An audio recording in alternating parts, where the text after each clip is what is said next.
शेर फरमाए किराम के हवाले से पढ़ता हूँ, मुलाहिजा फरमाए। अभी पूरी कमेटी वाले आए नहीं है, मैं उन तक ये पैगाम पहुंचाना चाहता हूँ, मुलाहिजा फरमाए। मोहब्बत से बोल दो सुभान अल्लाह। कि कारबल का फैज़ान हमेशा सब पे जारी सारी हो, कारबल का फैज़ान हमेशा सब पर जारी सारी हो।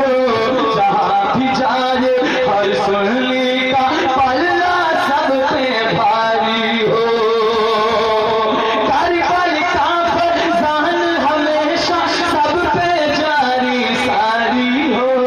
जहाँ भी जाए हर सुनली का पल्ला सब पे भारी हो।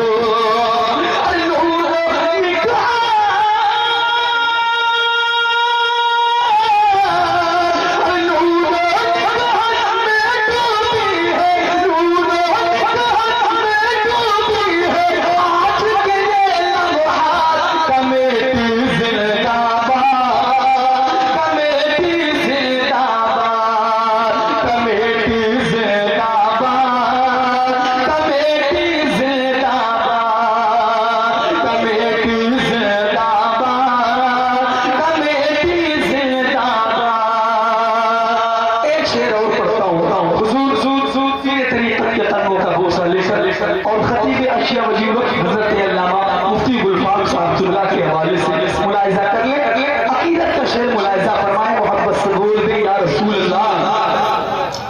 कि हम तो